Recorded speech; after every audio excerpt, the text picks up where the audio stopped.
All right, so I wanted to make Hexblast work, and this is the only way so far that I thought I could make it. And it has a high damaging multiplier, but the problem is for you to activate Hexblast now compared to how you did in the past is you need to wait for half the curse's duration to expire, and then you have to then drop it, like use your Hexblast. And that made things very difficult. So I thought the best way to deal with this is on a BloodMage, with the new gems and passive tree like points with the abyssal stuff. You're able to create a combination that allows you to get, basically have effectively, almost full health all the time with a BloodMage. So to explain what's going on here, why I was able to just keep activating Hex Blast is we decided to then force the curse duration to be so low that you're only waiting like 1 to 2 seconds in between each hex blast. The other issue though that we had to deal with is you see how it only has maximum of 3 explosions per cast. That really does hurt because it's hard to clear screens, so we have to use another unique to help clear screens. Otherwise, you're just going to clear screens a lot slower than you would with, like, let's say, arc lightning or lightning deadeye or lightning spare and stuff like that. So basically what we did to make despair, as you can see here, it is only 1.7 seconds. We first get decaying hex. This turns despair into a dot, then allows us to put intense agony, which 25, the downside is 25% less skill effect duration, which is what we're trying to achieve here, so despair doesn't last that long. Swift affliction, 30% less duration. That works there. Because we turned decaying hex into a damage over time spell, now swift affliction will activate. Compressed duration, I think this was called something else in patch point 2, but basically, less skill effect duration. And then because curses do cost a lot, we put efficiency. Our main damaging spell, Hexblast, it's going to be like, some of the most standard stuff you see on gems, but it's what you need to support the BloodMage's ability to completely keep its health capped. Adeli's Bloodletting, you don't need this per se. You could just put Life Tap on this, which turns the cost into HP instead of using HP and mana. But your damage is going to go down. So, like, I don't think, like, Hex Blast to even make it work, I think it's more of, like, a really endgame thing. So we're using Adeli's Bloodletting. This will basically allow us to do more damage and converts the entire cost to health. We're using Deliberation, so we can just get more damage. We're using Heft, because this adds physical damage, extra physical damage. We're using Heft to create, a increase the ceiling, basically, right? The maximum damage, right? So for example, those you don't know, let's say someone does like 1 to 10 damage. That 10 damage, which is the maximum, Heft will increase that. Considered casting, we are just doing this to get more damage. And then we're using rapid casting for now just to get it out really fast. You could just put a damage spell there instead, but you really want to get Hexblast out as soon as possible. And it's kind of to counteract the balance of considered casting. Mana Remnants, just to keep our mana capped up. You'll see why later. This is just to get the remnants from farther away, and this is just increase the amount of mana restored. Then Archmage, Lightning Mastery, and Mysticism, because we're almost always going to be on full energy shield. And then as for Life Remnants, just a generic Harmonic Remnants 2 and a Remnant Potency that you would see in all Blood Mages. Alright, so taking a look at the passive tree, there's a couple things to note here. Basically, because we're a Blood Mage, we're getting Lifesteal, keep in mind that. As for the ascendancy, you must get Sun of the Flesh. It helps with critical hit chance. And then you can either make your way down here if you have enough life for Gore Spike, but since, you know, most people will not have like insane endgame armor, you want to come down here to Crimson Power to get more life. It turns your body armor into life. So like how I have right here, you see I have 338 body armor, or sorry, energy shield. It'll turn that into life. So that's where it helps there. And Grasp the Runes just helps with survivability when getting hit. So let's talk about how the interactions of your items plus your skill tree ends up working with your skills. First thing you need for this build to even remotely work is you need an Undying Hate Timeless Jewel. This will just, you know, allow you to keep casting spells all the time, because what this does is it transforms your notables or so keystones into different things. So in this case, it's turning into Sacrifice of the Blood, which regenerates 1 life per 8 life spent, and it increases the life cost. So mind you, this combines with Adelida's Bloodletting, right? All of there are skills there. Our Hexblast turns to life cost only. Then you get 2% damage per 10 life cost.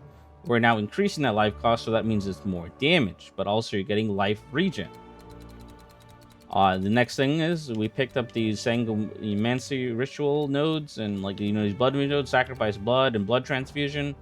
You know, more life cost, more damage, life regen. Keep in mind that. We come up here, we grab Sanguimanic Rituals. This grants us life regeneration instead of mana regeneration for our Arcane Surge. And then we come over here and activate Arcane Surge. Since we're not a Stormweaver, we're activated through the passive tree. That helps us a lot there. And then we come over here to get Zealot's Oath, and excessive life recovery is applied to Energy Shield. So if your life is filled and you're regenerating health, it goes to your shield instead, which keeps your shield pretty good and topped off. Then we anoint this down here.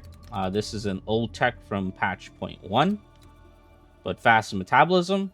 Leaf Light is not reserved when unreserved life is filled. So unreserved life right now is 2,307. When that's not filled, sorry, even if that, like before, if you were to spell like lifesteal, it would never go beyond that. But you see, I have 3,461 as a blood mage. I have like a 50% overcapped health basically. I can get 50% more HP. It's going to go into that reserve basically, or that layer of HP when you like steal. So it basically keeps you topped off. So this creates this infinite loop of I spend life, I get life back, and then I spend life to get life back again, and I deal more damage. It keeps going in this infinite loop. And that is mainly how the build is set up to get functional. So it is very expensive. I think you need to be at least 78 for this to even work, but it is something really nice. And like with that strategy, you guys can even think of other things to do. Play around with other skills, other builds, other spells like Arc, you know, Fireball.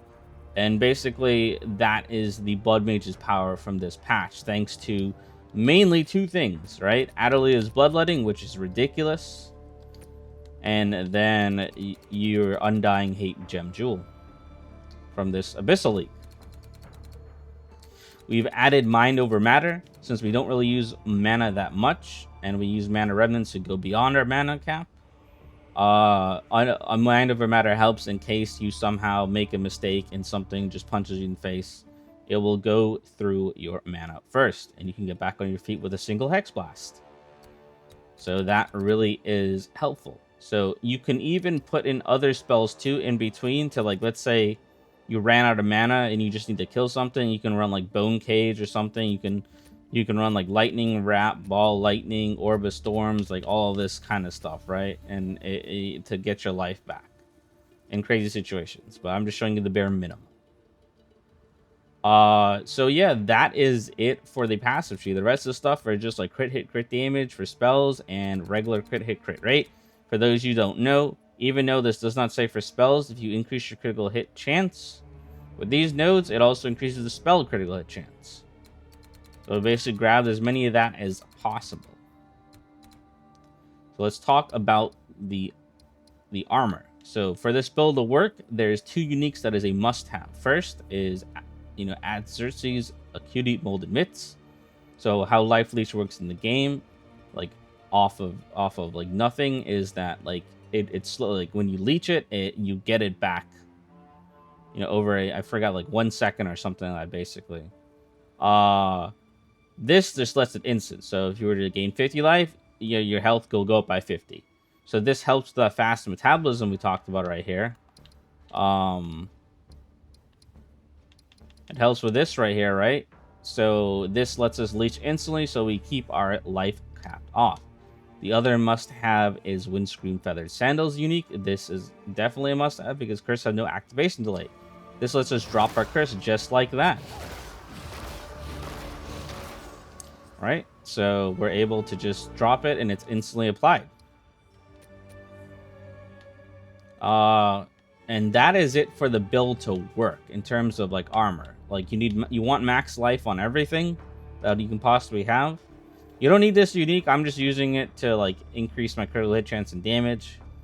So if you want to put something else there, you can, but this does help quite a bit. Once your resistances are capped and you don't need this ring slot, you can, you know, put a Seed of Cataclysm there to get some nice extra damage and chaos resistance going on there. You don't really need this. I just have it for the 18 damage taken as recouped his life. Pretty cool. Keeps survivability up, but like a good health flask that recovers like 1,000 plus HP and like instantly recovers is probably better for you know, people with less like not as good armor basically. Just some random charms. I just put them in because they looked cool. You know, chaos damage negation, stun that. Realistically, what you probably want is, you know, if you're not hitting something, then you're not doing your job. So you probably want like 2 to 3 stun charms here so that you get you know, max, you know, recovery basically. You won't be able to get stunned. Now, let's talk about the chase unique that makes this build come together and play more smoothly. So Hexblast, right, it's severely nerfed. Like its damage is absurd, but you have to wait for the curse duration to almost expire, and then it only hits 3 explosion per cast. I believe this used to be 5. So this just sucks. Like you can't really clear screens that easily with that. So by using the unique Palm of the Dream Shrine Scepter, this lets us get Gloom Shrine, which basically lets us explode an enemy based on their maximum life.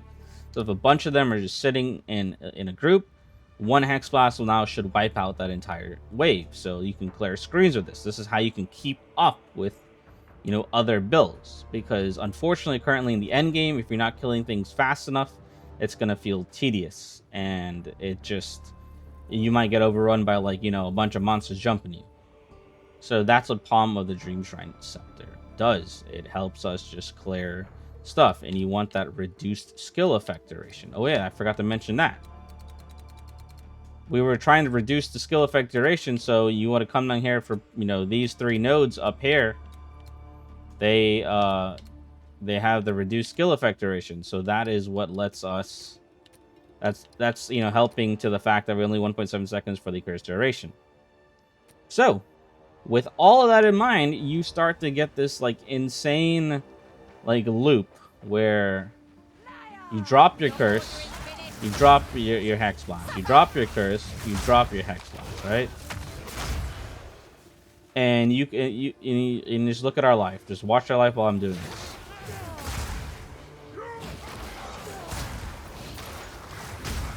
And you just keep going on and on.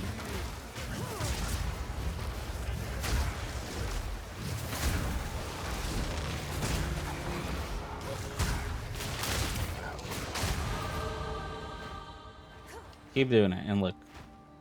This is a good chance to see what it does to a tier 15 boss. Your corpse will feed And like that's like one of the main reasons to do it, but obviously it's not as, you know, it's not as usable as, what do you call it? Like arc lightning or spark or something. So you saw when it crit there, right? It did a lot of damage, right? So like once you crit, you're doing a lot of damage. So like that's like the only advantage of it is that it does more damage single targetly than a lot of other AoE spells. So this is the only way I can make Hexblast work. If you guys think you have a better idea on doing it, do let me know, because Hexblast is one of my favorite spells in point one, and they just made it into like a joke of a spell. Like, why would you even play it? Like, is this the vision? Is this the vision? Like, is this the vision for Hexblast? Once you hit level 80 plus, and get like 100 plus divine scepter, you're able to finally play Hexblast. So I hope they improve it back into a future to make it a main damaging spell, because most of our main chaos spells are damage over time spells. So it was really nice to have a direct damage spell, and now it's kind of like a finisher instead. So I'll catch you guys on the next video. I'm the Gotcha Game Cultivator, and farewell.